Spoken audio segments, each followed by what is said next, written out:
Hello everyone. ஏழைகளின் சிறந்த nuts என்று அழைக்கப்படக்கூடியது இந்த வேர்க்கடலை. குழந்தைகள் முதல் பெரியவர்கள் வரை அனைத்து வயதினரும் சாப்பிட ஏற்ற நட்ஸ் இந்த வேர்க்கடலை. பெரும்பாலானோர் வேர்க்கடலை கொழுப்பு மிக்க உணவு என்றுதான் நினைக்கிறாங்க. உண்மையில் இதில் நல்ல கொழுப்பு அமிலங்களை நிறைந்திருக்கிறது. எனவே எந்த பயமும் இல்லாமல் இந்த வேர்க்கடலை சாப்பிட்டு வரலாம். இது மட்டும் இல்லாமல் வேர்க்கடலில் என்னென்ன சத்துக்கள் இருக்கு அப்படின்னு பார்த்தீங்கன்னா, வைட்டமின்கள், riboflavin, niacin, thiamine, vitamin B6 மற்றும் போலேட் போன்ற சத்துக்கள் அடங்கியிருக்கிறது. இவ்வளவு சத்துக்கள் கொண்ட வேர்க்கடலை தினமும் ஒரு கையளவு சாப்பிட்டு வர நமக்கு கிடைக்கக்கூடிய ஏராளமான நன்மைகள் பற்றி தாங்க இந்த வீடியோவில் பார்க்க போகிறோம். 1. இரத்த அழுத்தம் சீராகும். வேர்க்கடலில் நைட்ரிக் அமிலம் அதிக அளவில் உள்ளது. வேர்க்கடலை சாப்பிடும் போது அது நைட்ரேட்டாக நம் உடம்பில் மாறும். இது இரத்த குழாய்களை விரிவடைய செய்கிறது. இதனால் இரத்த ஓட்டம் சீராக இருப்பதோடு இரத்த அழுத்தமும் குறையும். எனவே அதிக இரத்த அழுத்த பிரச்சனை அவதிப்படுபவர்கள் தினமும் ஒரு கையளவு வேர்க்கடலை சாப்பிட்டு வர மிகவும் நல்லது. 2. கர்ப்பிணி பெண்களுக்கு மிகவும் நல்லது. வேர்க்கடலில் உள்ள வைட்டமின் A, நீரில் கரையக்கூடிய வைட்டமின் D3 மற்றும் ஃபோலிக் அமிலம் போன்ற சத்துக்கள் கர்ப்பிணி பெண்களுக்கும் கருவில் இருக்கும் குழந்தைக்கும் மிகவும் அவசியமானது. கர்ப்பிணி பெண்கள் ஒரு கையளவு அவித்த வேர்க்கடலையை தினமும் சாப்பிட்டு வர கருவில் இருக்கும் குழந்தைக்கு மிகவும் நல்லது. இது மட்டும் இல்லாமல் தாய்ப்பாலையும் அதிகரிக்கக்கூடியது இந்த வேர்க்கடலை. எனவே பாலூட்டும் தாய்மார்களும் இந்த வேர்க்கடலையை சாப்பிட்டு வர மிகவும் நல்லது. 3. இரத்தம் சுத்தமாகும். வேர்க்கடலில் உள்ள ஆன்டி ஆக்சிடென்ட் மற்றும் உயிர் வேதி பொருட்கள் இரத்தத்தில் தேவையில்லாமல் சுற்றி கொண்டிருக்கும் நச்சுக்களை கல்லீரல் உதவியுடன் கழிவாக மாற்றி வெளியேற்றுகிறது.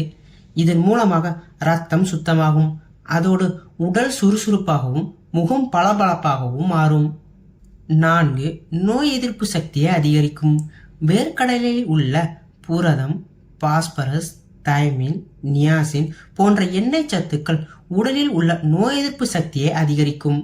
குறிப்பாக ஹெப்பாட்டிட்டிஸ், காசநோய் மற்றும் தொற்று நோய்கள் ஏற்படாமல் நம்மை பாதுகாக்கக்கூடியது இந்த வேர்க்கடலை.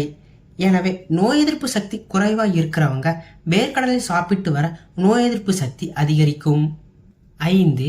சர்க்கரை நோயாளிகளுக்கு மிகவும் நல்லது. பொதுவாக சர்க்கரை நோயாளிகள் வேர்க்கடலை சாப்பிடலாமா என்ற கேள்வி பலருக்கும் இருக்கும். சர்க்கரை நோயாளிகள் எவ்வித பயமும் இன்றி இந்த வேர்க்கடலை சாப்பிட்டு வரலாம். வேர்க்கடலில் இருக்கக்கூடிய மெக்னீசியம் இன்சுலின் சுரக்கும் ஹார்மோனை ஊக்குவித்து இன்சுலின் சுரப்பை அதிகரிக்கும். இதன் மூலமாக இரத்தத்தில் இருக்கக்கூடிய சர்க்கரையின் அளவு கட்டுப்படும். 6.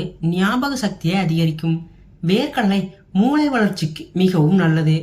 மூளை வளர்ச்சிக்கு தேவையான வைட்டமின் 3, நியாசின் வேர்க்கடலில் அதிக அளவில் இருக்கிறது.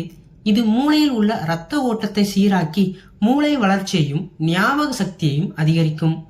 அடிக்கடி ஞாபக சக்தி குறைபாட்டால் அவதிப்படுபவர்கள் தினமும் ஒரு கையளவு வேர்க்கடலை சாப்பிட்டு வர ஞாபக சக்தி அதிகரிக்கும். 7. பித்தப்பை கற்களை கரைக்கும். பித்தப்பை கற்கள் சம்பந்தமான பிரச்சனை அவதிப்படுபவர்கள் தினமும் 30 கிராம் அளவு அவித்த வேர்க்கடலை சாப்பிட்டு வர பித்தப்பையில் உள்ள கற்கள் கரையும் மற்றும் பித்தப்பையில் கற்கள் உருவாகாமல் தடுக்கும் என பல்வேறு ஆய்வுகளில் நிரூபிச்சிருக்காங்க. என்ன நண்பர்களே, இன்னைக்கு இந்த வீடியோல வேர்க்கடலை சாப்பிட்டு வர என்னென்ன நன்மைகள் நமக்கு கிடைக்கும் மற்றும் குணமாகக்கூடிய நோய்கள் என்ன அப்படிங்கறத பத்தி பார்த்தோம். இந்த வீடியோ உங்களுக்கு பிடிச்சிருந்துச்சுன்னா ஒரு லைக் பண்ணுங்க. பிறருக்கும் பயனுள்ளதா இருக்கும் நினைச்சீங்கன்னா ஒரு ஷேர் பண்ணுங்க. மேலும் இது போன்ற ஹெல்த் அண்ட் பியூட்டி டிப்ஸ் தெரிஞ்சுக்க ரிச்மா ஹெல்த் அண்ட் பியூட்டி சேனலை சப்ஸ்கிரைப் பண்ணுங்க. தேங்க்யூ.